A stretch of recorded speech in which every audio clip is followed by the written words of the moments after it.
congratulations on this album. It is an absolutely amazing album, so congratulations. Wow, thank you. Thank you. I'm happy for that you feel that way. Perfect. Awesome. So, I wanted to start off by asking, how did this all happen? You guys have all known each other since the 1980s, but why was now the right time for you all to get together and form this band? Well, it just happened to be quite right. I mean, Daniel and Peter were asking me along the way if we could just have a jam or meet up during a weekend and just play and have fun with it. And I didn't have the time at that time because I was touring a lot and writing music for the We Sell the Dead album and such that. And then we always keep contact. And then I met Michael on a train from Stockholm to Gothenburg. And we spoke. Yeah, we always met up and we'd always talk about festivals, bands, gigs, and albums and such, and just bonded over bands like Sleep and Paul Bearer and do stuff. And when we getting closer to Gothenburg, we were kind of, fuck, we should meet up and play some music together, just create music.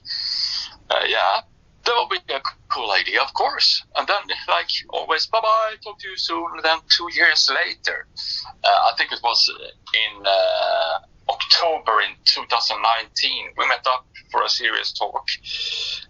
Everyone and then we decided to contact the wizard himself, Jesper Strömblad, to see if he was up for it, and he was.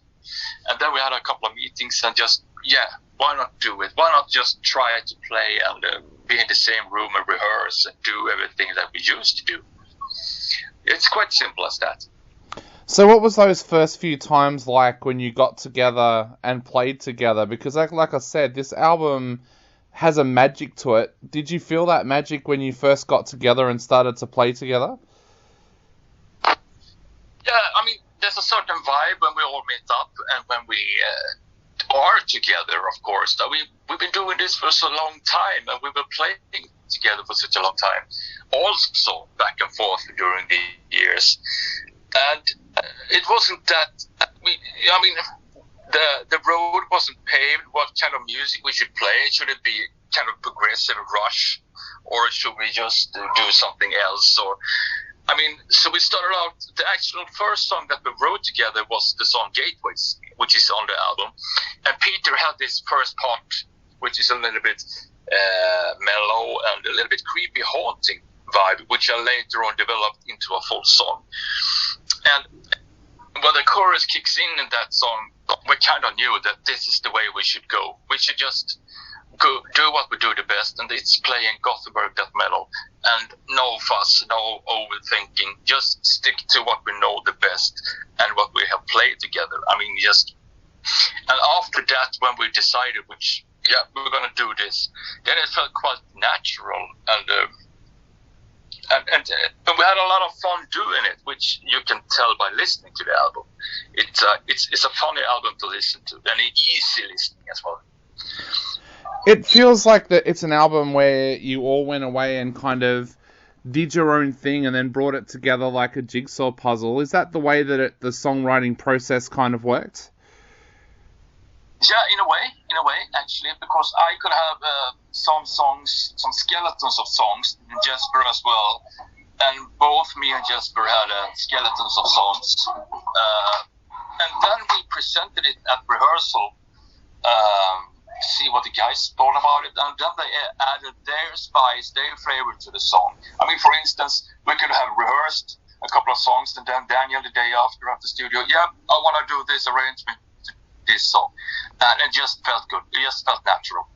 I think the main trick is to stay, have fun with it, don't overthink, and don't interfere into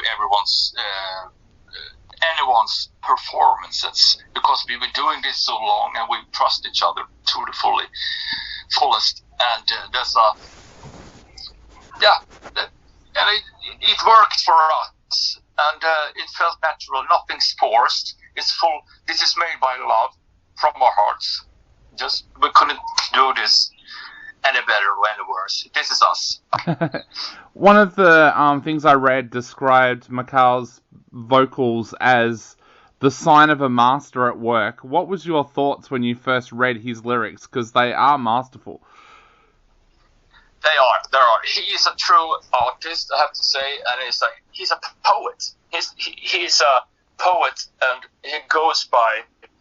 He's a very intelligent, and the vocals he's mastering is just insanely good. I mean, when we were starting tracking vocals for the first demo songs, it was first takes. In my world, it was like, yes, your favorite team won the game, or it just scored a goal. You mean? I mean, but he wasn't happy about those takes. He was like, no, it's not the right word on the right time. I need to think about this. See you tomorrow, guys. So he's very keen on his vocals. It has to be right. So with the sound and everything going back to the 90s, did it feel refreshing for you as an artist to be able to go back and capture that sound that changed metal so much? Like the sound that you guys create with this album is the kind of sounds that for me changed the metal genre back in the 90s. Was that refreshing for you to go back and revisit that? Yeah, totally refreshing and recharging. I mean, some of the riffage, if you listen to a song such as The Truth Worth Lying For, on the verse riff, that riff, I had that back since 1991 on a demo with my band Sarcasm, and I just happened to play around with it, and just was like, what the fuck was that? Awesome, just put it on, just try it out, just try to build around that riff. And yeah, and I think that we are all riff collectors and lovers of music. This is just what we wanted to do, and we had so much fun making it. And again, don't overthink too much. Yeah. if it's a good riff or it's a good song, it is a good song. Yeah, I found this was an album that really made me reflect and to go back to when I was discovering this sound myself. Did you find that this was a moment of reflection for you as well? Maybe it was, yes. A little bit like that. Because in every recordings or if you record an album, you need to build a world of its own. You need to create a bubble to stay in that bubble and to hold your piece of music dear close to your heart and fulfill your vision and goal within that bubble. And I think we did that with just this album because we were so focused on what we wanted to do, and we just want to play our music that we always wanted to have done since 30 years back in time, and it just felt good doing it. Someone mentioned to me the other day that I've been 25 years out of high school now, and I went through that moment of, oh wow, where did that time go? How does it feel for you when you say, I've been doing this for 30 years now? How does that make you feel? Wow. I feel proud. I feel privileged to still play this kind of music and be able to talk to you. And we're going to release an album within a month away. And I'm so happy and blessed by that. I don't tend to think in those terms. I mean, I'm still healthy. I'm happy, and I give love. I can take love. I feel strong. That's the most important. Love. Are you excited with the album coming out, or do you still get nervous when you've got an album coming out like this? You know, I mean, every album releases has to have something. You have to have these butterflies. You have to have this. What will the people say about this? You need to have that. There's a little bit of curiosity into that as well. No, it goes along with the album releases. I think you have to feel something for it because you put so much time and effort and a lot of heart into it, and we hope that people will love this album and play it over and over again. Do you think this will also be an album that will help the younger generation discover the kind of music that you and I were listening to in our teenage years as well? Wow, that would rule if that would happen. Definitely, if we could be a catalyst to something forming a new bands and new artists by just listening to our music. That's just insanely cool and very inspiring. Yeah. So bringing it back to the recording of the album, we've all lived through pretty crazy times over the last few years with lockdowns and borders being closed and things like that. Did that affect the way that you guys worked on this album? Yeah, in a way, because we started this band 19, and like 5 months away, early 20, the pandemic struck, and we couldn't do anything about it. The whole world shut down. It was insane, and we just continued to work after that. But we didn't have let's continue writing. Let's continue just hanging out, rehearse, and just do this thing. Because no one knew about the band. We were flying under the radar. No one knew. My wife and my kids knew about it, and the closest to our friends, But besides from that, no one knew. That was inspiring in itself, because you could just work and don't think of anything else. We didn't have a deadline or you gotta do this and that.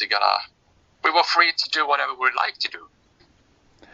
When did you tell the label that it was happening? Like, that must have been an interesting discussion to have, where you were all suddenly, hey, we've kind of been working on this project in secret. So what was that moment like when you told the record label? Yeah, that was a funny one. And then we did the video for the song Shadow Minds in the summer of 20. And then, based upon the video and the song Shadow Minds, Nuclear Blast signed it, the head of Nuclear Blast Jens. And it was just, this is just great. And no one knew about it, Nuclear Blast. And then Tetsu at Trooper Entertainment in Japan. Both were so excited. But after that, none of them or the labels didn't hear a thing until the album was mixed, mastered, and done. We handed over the masters to them.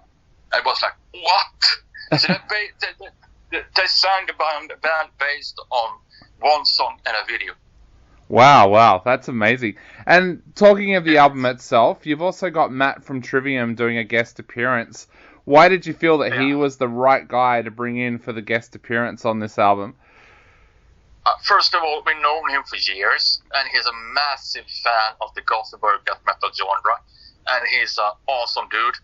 And in the middle of the recording of that song particular, Jesper just, hey, we need Matt on this song, because the song itself, or the whole album, is a celebration to where we come from and the whole Gothenburg death metal scene.